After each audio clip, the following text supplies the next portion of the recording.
Followers believe that decoding its ancient texts will reveal the answers to the greatest mysteries of life. In the 21st century, celebrities including Madonna and Britney Spears have taken up a modern interpretation of the practice. Yet the spread of Kabbalah has resulted in controversy. Strict adherents warn that observance of this mystical rite conceals hidden perils. Throughout history, its followers have written in code in order to protect Kabbalah's secrets. How many levels of understanding are there? Maybe infinite. So the more you have to decode the past, to decode the text, the more mystical it is, the harder it is to decode.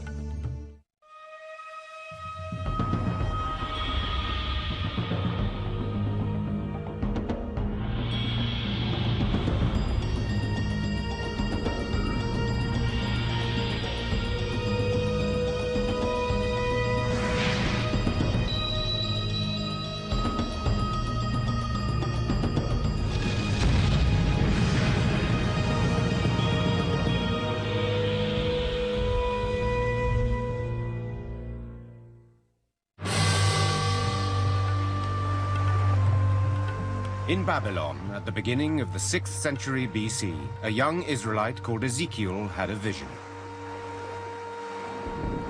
As I looked, behold, a stormy wind came out of the north, and fire flashing forth continually. And in the midst of the fire there was a throne. Sitting on the throne was a figure that looked like a man.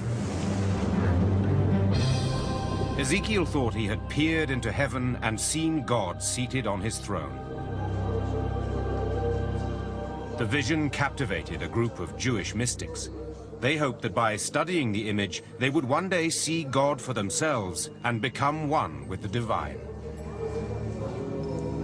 Jews who are seeking a mystical experience will try to reimagine what Ezekiel experienced. So it becomes the model for Jewish mystical ascent, really until the emergence of Kabbalah. In the 2nd century, the Roman Empire controlled the land that is now Israel. Jews who practiced their faith openly were either executed or exiled. It was during this dark time that many Jews turned to mysticism to help them understand God's purpose for them. Rabbi Shimon bar Yochai was one of them. Rabbi Shimon was a great advocate of the people of Israel and taught that Israel has a special intimacy with God. And he fled from the Romans who sought to execute him because of anti-Roman statements he had made. According to the ancient texts, Bar Yochai hid from the Romans for 13 years in this cave in Pekaim in Israel. Here, in seclusion, Bar Yochai meditated on God and the universe using the Torah, the body of Hebrew scripture, as his guide. His piety made him one of the salient figures in Kabbalah's history. In emulation of Bar Yochai, other small groups of Jewish mystics began to experiment with Hermetic rites to achieve a deeper understanding of God. Since God wasn't coming to them, they were going to where God was. So they wanted some kind of experience of the divine. They used certain meditative techniques that worked them up into an autosuggestive hypnotic trance. Their activities were kept a closely guarded secret. The mystics warned that their rituals were too hazardous for ordinary people to attempt. Their stories describe novices going mad or even dying because they were unprepared for the potent spiritual forces they had unleashed. If you're not pure enough, if you're not modest enough, then God might not accept you, then God might not let you go through that journey. Through meditation, the mystics believed they had achieved a vision of God similar to the one experienced by Ezekiel. In this vision, the entrance to heaven is blocked by a series of gates. The acolytes must pass through them in order to reach heaven. The entrance is also guarded by avenging angels who keep the unworthy from entering paradise. Before the mystics can advance, they have to learn the convoluted names of all the angels. Each name must then be repeated an exact number of times. The mystics would wear amulets that would shield them from the power of the angels. And if they went through all the gates and they got into the throne room, then they would have this vision. They would learn the secrets. The devotees claimed those secrets helped them understand God's wisdom and purpose for mankind. At roughly the same time, anonymous mystics recorded an extraordinary concept in a hugely influential text. It is called the Book of Creation, or the Sefer Yetzirah. It describes how God made the world by using the 22 letters of the Hebrew alphabet. God spoke and said, "Let there be light." So obviously God's speech was the creating agent. Well, what language did God speak? God spoke Hebrew, of course. So the 22 letters of the Hebrew alphabet were the alphabet of creation. What Sefer Yetzirah does is to try to describe how God created the world in more detail than we find in Genesis. It builds on the notion that God created the world through language, but now it's not words so much as individual letters. And this is probably meant rather literally. God took the 3 letters Aleph, Bet, Nun, which spelled the word Even, stone. By combining those letters, a stone was created. And similarly with every object in the universe, God created by combining the letters with the numbers.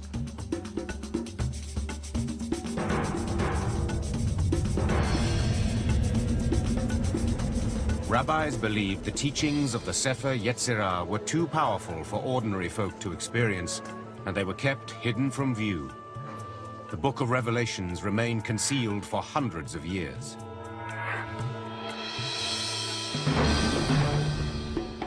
In the 11th century, the Crusades engendered a new wave of anti-Semitic persecution as Christian armies attempted to reclaim the Holy Land from its Muslim overlords. Fleeing from torture and persecution, Jews scattered across Europe and the Middle East, taking their secret traditions into new territories. By the 13th century, the mystical teachings had spread to Jewish communities in the lands that are now Germany, France, and Spain. The term Kabbalah, meaning receiving in Hebrew, became widely used to describe their religious practices. We're really talking about a small group of Jewish teachers, rabbis, spiritual people who were gathering the earlier traditions, developing techniques of meditation, and reimagining God in some very startling ways.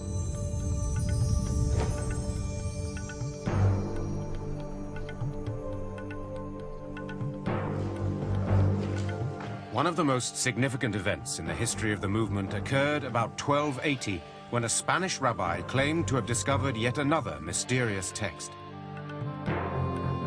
This soon became the single most important book in Kabbalah.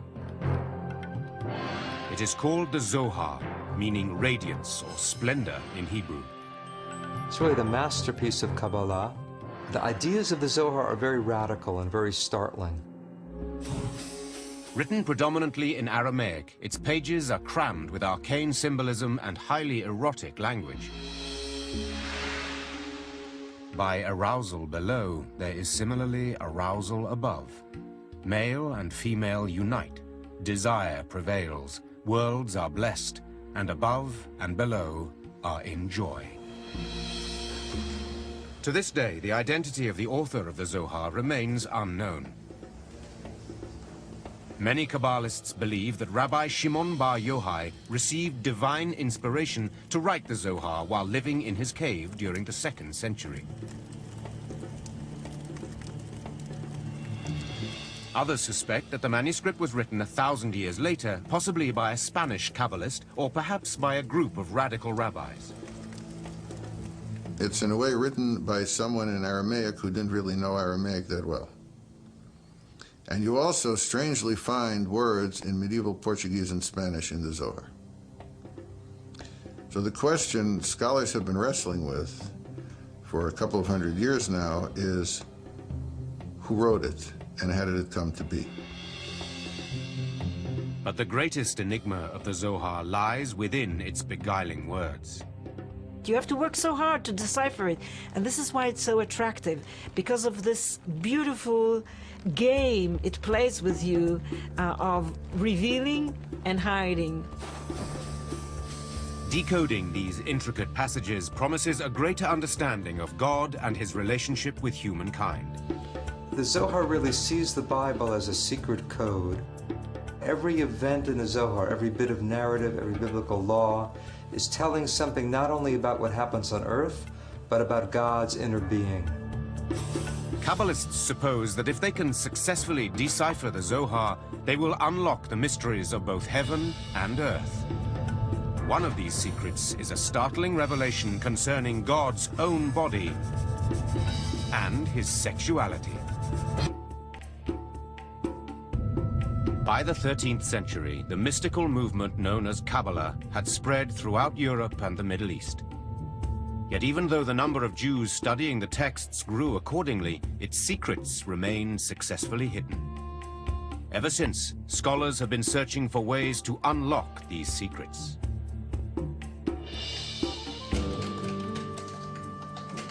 In Berkeley, California, Daniel Mack works, surrounded by copies of the Zohar, the most revered manuscript in Kabbalah. His bookshelves are filled with versions and commentaries in Aramaic, Hebrew, English, and French. They come from libraries all over the world. He hopes to complete the first English translation of the Zohar based on original Aramaic manuscripts. This ambitious work is the latest attempt to understand a book that has perplexed scholars for over 700 years. I don't want to ruin the mystery or the strange, cryptic quality of the Zohar, but I'm trying to make it accessible to a contemporary reader. The Zohar is perhaps the most difficult of all Jewish texts to translate. Most of its roughly 2,000 pages are in Aramaic, an obscure language that may have been used deliberately to further confound efforts to decipher it. On the surface, the Zohar is a novel which follows Rabbi Shimon Bar Yochai and a group of other rabbis on a journey through the Holy Land.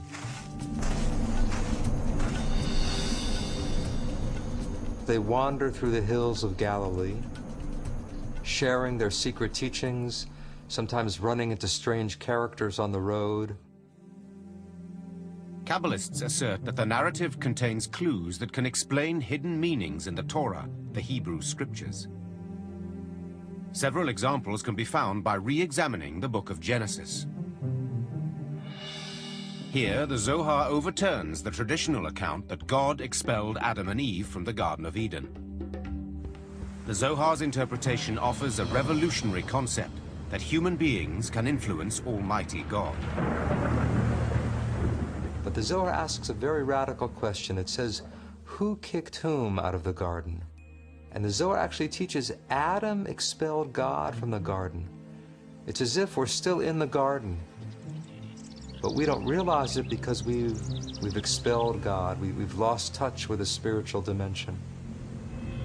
And the challenge is to regain some awareness, some intimacy with the divine. The further Kabbalists delve into the Zohar, the more recondite the words become. It has a very rich symbolic system. This is a deliberated means to keep the Zohar for the elite only. The writers probably thought that only those who are spiritual enough will be able to decipher it. The major symbolic code found in the Zohar is that of the 10 aspects of God's personality, the 10 Sephirot. One popular interpretation shows these characteristics as a map of his body. Kabbalists believe that if they can understand the anatomy of the deity, then they can learn how his power operates. These ancient drawings show that God's body is similar to that of humans.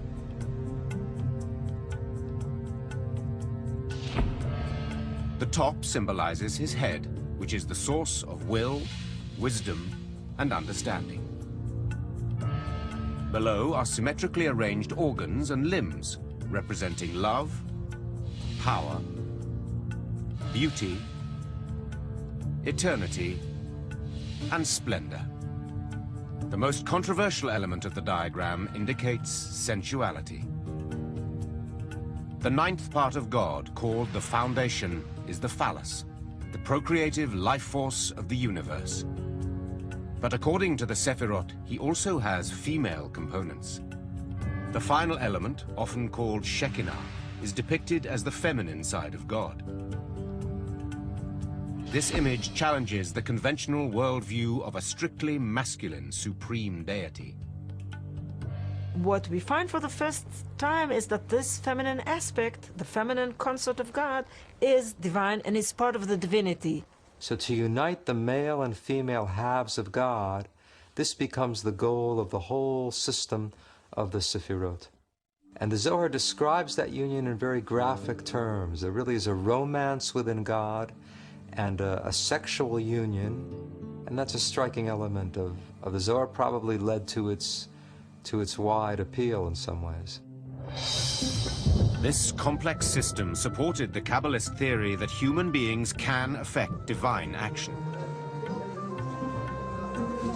Students of the Zohar believe that human actions can unite the masculine and feminine halves of God. How are the two halves of God united? Through human virtue, through loving one's neighbor, through helping the poor, through observing the Sabbath, through various interpersonal and ritual commandments, one brings together these two halves of God. You might say that this is how we actualize the divine potential in the world. The idea that God is dependent on man clashes headlong with traditional religion that sees God as omniscient and omnipotent. We, and this is, I think, an extraordinary idea of the Kabbalists, we have the ability, through the performance of sacred deeds, to nurture God, to influence God, to affect God, to be able to affect the divine disposition, which then will affect the flow down of divine grace to our world. But accordingly, the wickedness of humans can also create disorder. In this case, human misdeeds, human unethical conduct, human evil empowers the cosmic evil, or somehow ruins the harmony within God and stimulates evil in the universe. Another radical idea encrypted in the Zohar is that even a seemingly insignificant verse in the Hebrew scriptures can reveal how God feels and acts. In the Zohar, they read the Bible not only as a story about human beings, what's going on in human affairs, but they also read it on a mystical level as a story about what's going on within the inner life of God. According to the Zohar, biblical characters are often metaphors for God's own thoughts and decisions. The quality of loving kindness, for instance, came to be associated with Abraham in the Bible.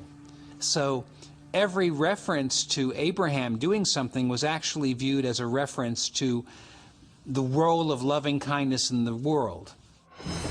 The Zohar also scrutinizes biblical events to find hidden meanings in them.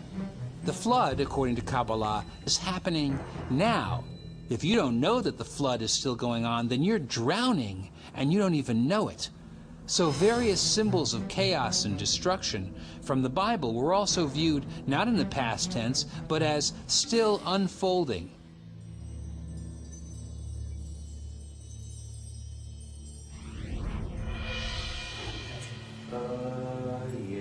While mystics continued to explore the secret codes of the Zohar, another 13th century Spanish Kabbalist was devising a new method for uniting the human self with the divine. Abraham Abulafia's technique involved intense meditation and a discipline not unlike yoga. His followers used precise hand and head movements to concentrate intently on letters of the Bible's Hebrew alphabet. The most ancient idea is that God has multiple names, and these names have power. Abulafia wanted to have a reading of the Bible according to which the entire Bible speaks solely about God, by transforming the normal Hebrew nouns and verbs into divine names. One of the divine names Abulafia employed was the 72-letter name taken from 3 verses in Exodus. When the letters in the verses were combined according to Abulafia's instructions, they spelled one of the clandestine names for God. Through focused meditation on these letters, Abulafia believed the human mind and God's mind would fuse into one. Some Kabbalists claim that Moses meditated on this name in order to part the Red Sea.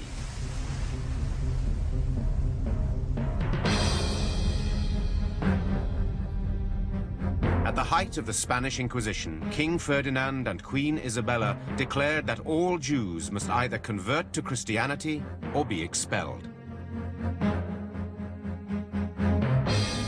During 1492, over 100,000 Jews fled Spain. Once again, religious persecution influenced the spread of Kabbalah's teachings. A century later, many Kabbalists would use their techniques to call forth the promised Messiah.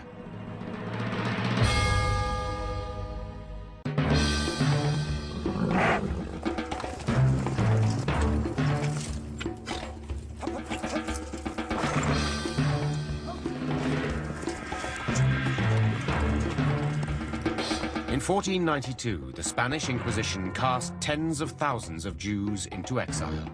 Many fled to the Holy Land.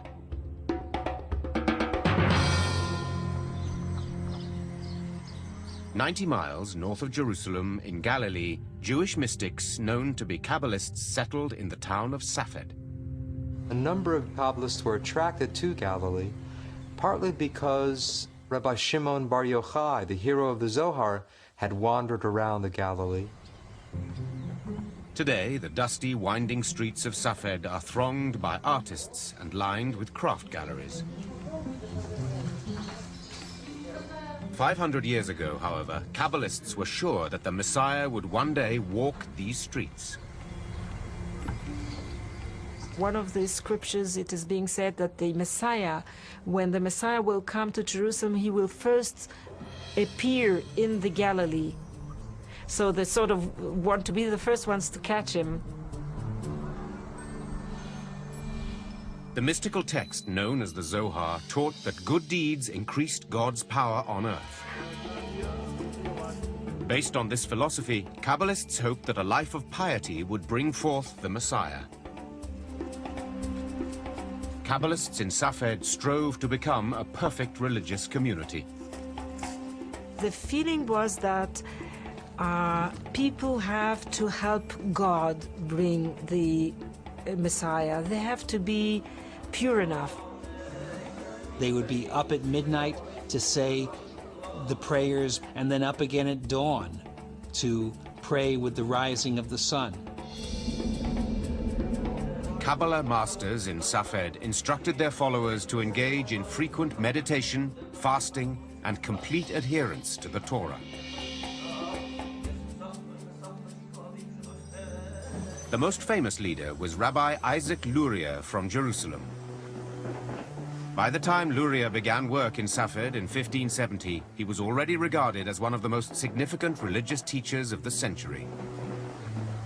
As a young man, Luria had spent several years as a hermit in seclusion near Cairo.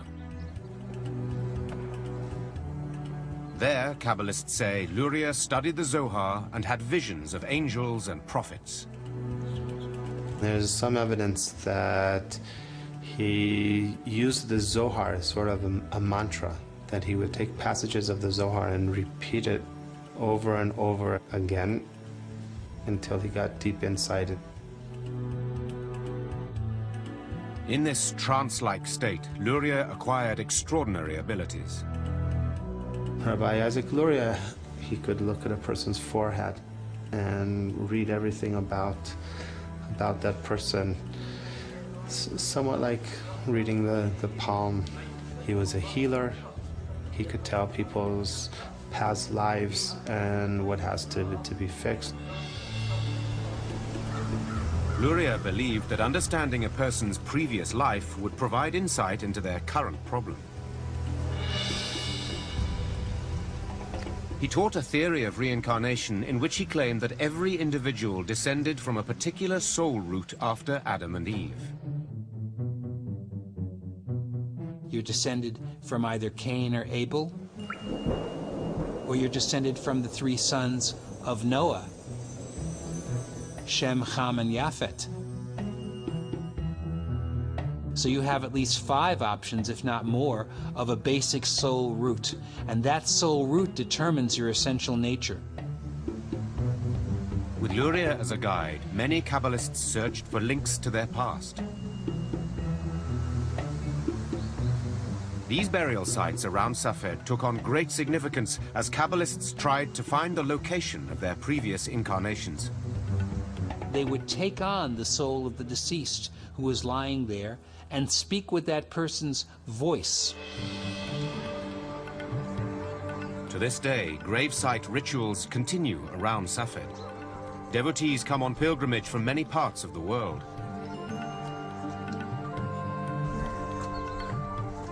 Here, followers gather at the tomb of Rabbi Shimon Bar Yochai. Some are practitioners of Luria's philosophy. One of Luria's main contributions to Kabbalah was a new concept of creation. The world only exists because God needed somebody to relate to, implying that God has some need for love, for relationship.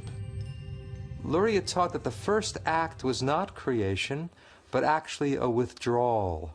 God withdrew, you might say, in all directions from one central point, creating a kind of vacuum, an empty spot within God. According to Luria, the emptiness gave God room to create the world. He placed vessels in the void and began to fill them with divine light. In the process, he shattered several of the vessels. In this case, the creation of the world and catastrophe are tied together. You can't have creativity without destruction at the same time. Luria explained that sparks from the shattered vessels fell to earth. Everything God created contained one of these divine sparks.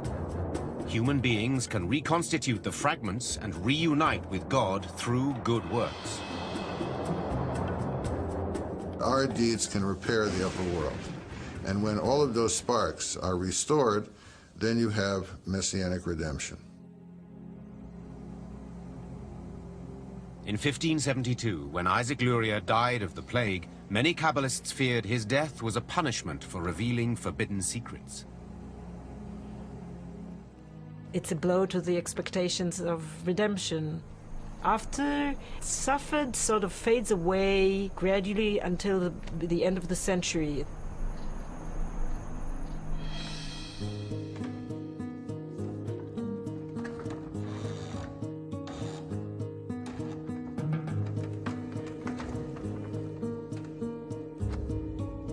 The invention of the printing press enabled the rapid spread of the philosophy of the Kabbalah as never before.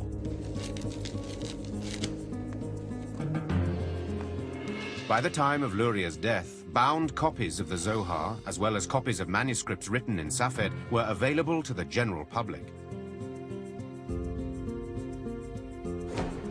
Kabbalah seemed to have finally come out of hiding. By the 16th century, Kabbalah's mystical ideas had reached most of the Jewish communities in the world.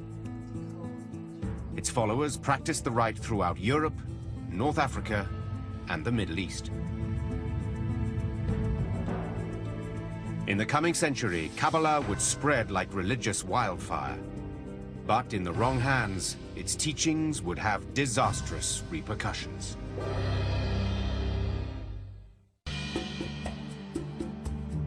The 16th century was marked by the unprecedented spread of the Jewish mystical tradition known as Kabbalah. It began when the Zohar and other metaphysical works were translated into Latin. Christian philosophers were eager to study Kabbalah and thought it might clarify some of the enigmas of their own faith. They're very much interested in Kabbalah, especially as the Zohar is perceived as a text that was written more or less in that period of Jesus Christ. Hence, they assume that there is an uncontaminated, pure Judaism of the time of Christ, which entails the truths of Christianity. This assumption was the foundation of what is often called Christian Kabbalah. Renaissance thinkers also used Kabbalah to better understand the works of Pythagoras and Plato, whose philosophical thinking mirrored certain aspects of Jewish mysticism. Some historians claim the philosopher Gottfried Leibniz, who invented calculus, and even Isaac Newton studied Kabbalistic ideas. I wouldn't assume that modern science is based on Kabbalah, but certainly the people who created modern science and modern philosophy, there was an interest in Kabbalah. Meanwhile, Kabbalah was also being studied by two men who would unwittingly cause one of the worst catastrophes in Kabbalah's history. Shabbatai Tzvi was born in what is now Izmir in Turkey in 1626. As a young man, Tzvi suffered from recurring nightmares about demonic attacks. He turned to the Zohar for explanation and solace. Shabbatai Tzvi was apparently a very gifted but very troubled young man who had reached a crisis by the age of 40. Scholars now conclude that Tzvi experienced alternating states of deep depression and manic euphoria. The climax came when he staged a mock marriage between himself and a scroll of the Torah. It was the nature of his affliction to periodically violate the commandments publicly and be thrown out of a community on a wave of scandal. Banished by several Jewish communities in the Ottoman Empire, Tzvi fled to Jerusalem, where he wandered through the streets intoning Kabbalistic chants. In 1665, Tzvi met Nathan of Gaza, a young man who was studying Kabbalah. They spent several weeks together traveling through what is now Israel. Over time, Nathan became convinced that Tzvi was the Messiah. He proclaimed to crowds of people that the Messiah had indeed arrived. The good news sped from synagogue to synagogue in the Ottoman Empire, and then it spread to Europe. By 1666, the entire Jewish world was captivated by the coming of the longed-for Messiah. Shabbatai Tzvi was a manic depressive, but a very charismatic manic depressive, and a lot of people gathered around him. Other people felt that the time was ripe. In fact, this might be what we've been waiting for.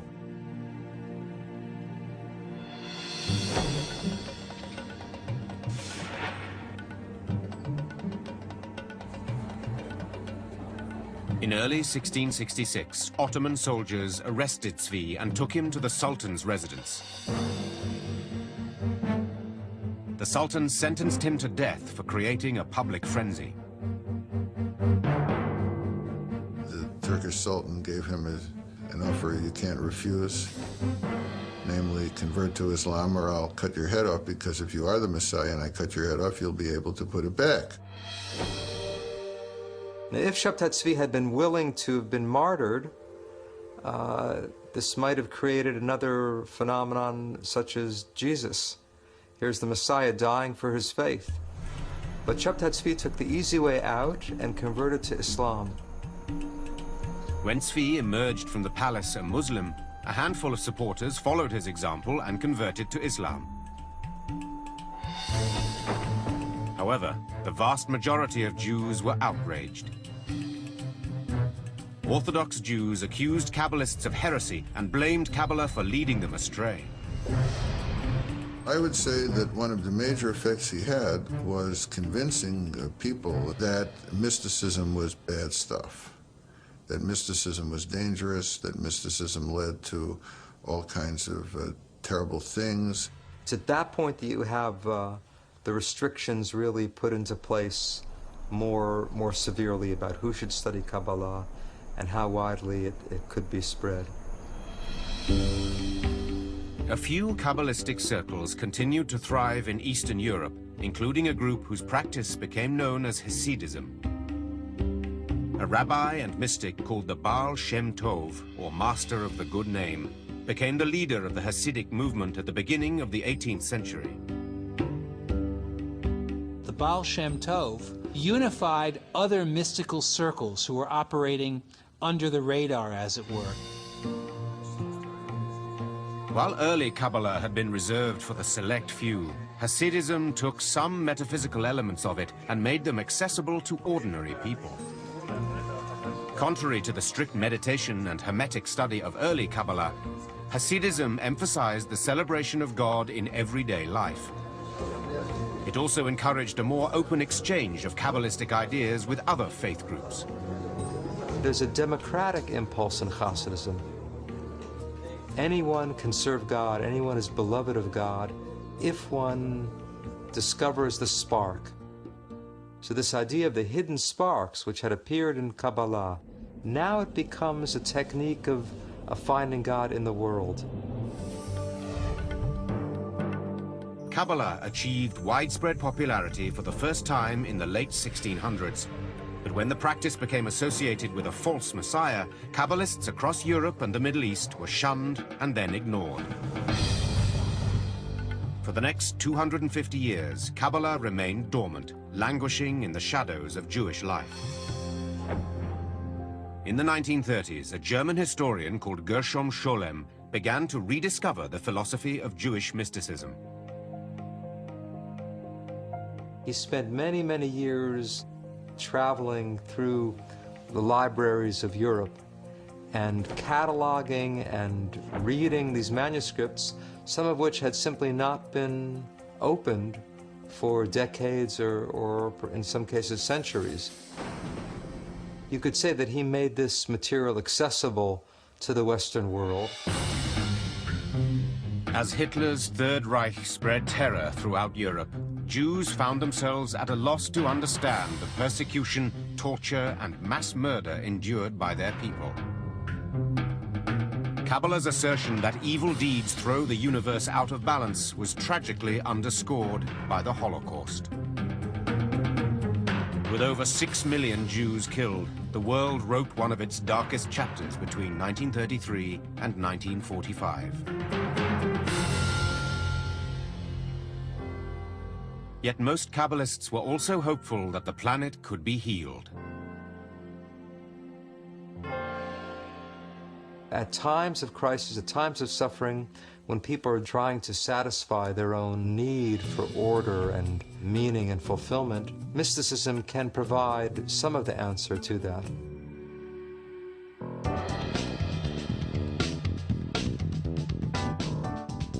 In the 1960s, the European and American counterculture explored new approaches to religion and spirituality.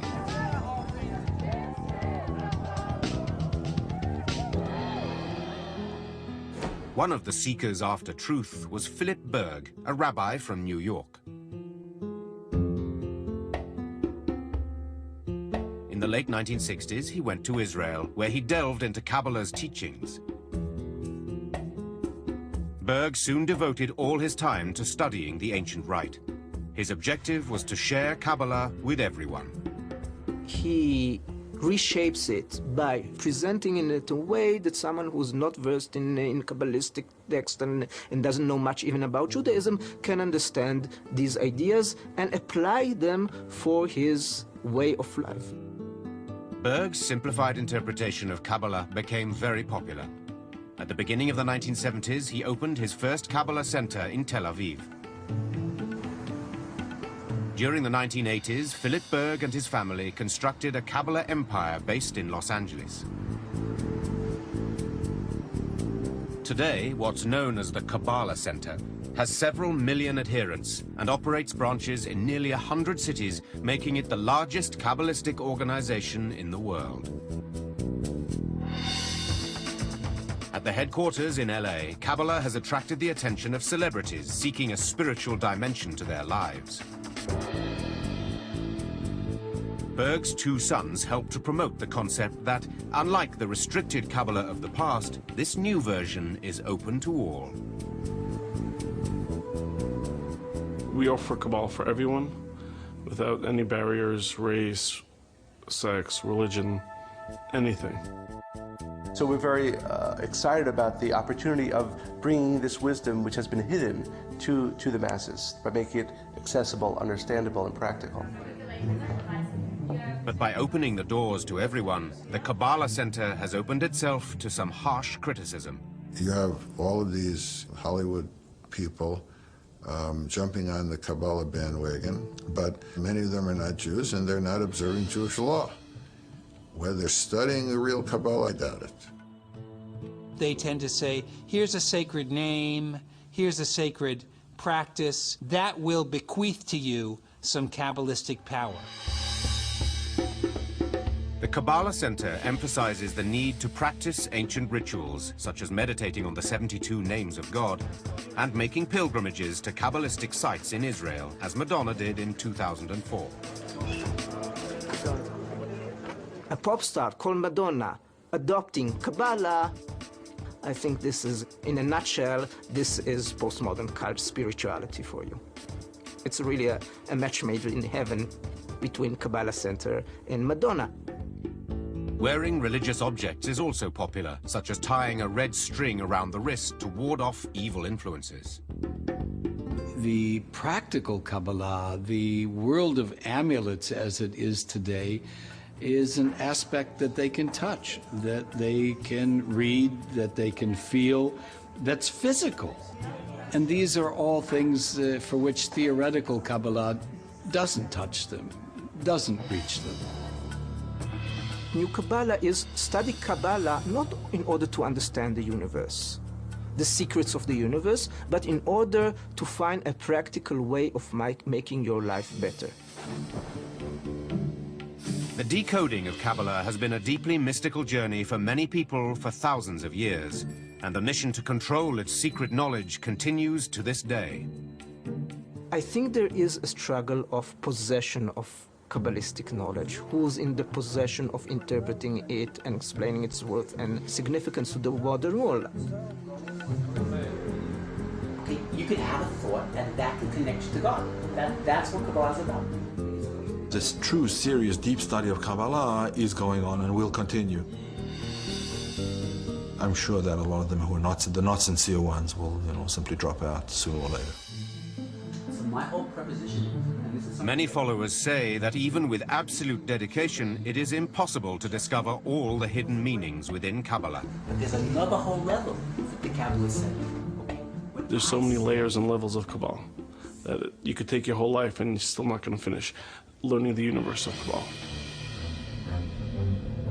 This ancient metaphysical body of wisdom will no doubt continue to reveal new marvels to the modern world. People search for new techniques and means and paths to make their lives spiritual. So I think as long as there will be humanity, there will be mysticism. It's something very ancient and something very immediate and contemporary at the same time. And I think that's what makes Kabbalah so intriguing, is that it's both new and ancient.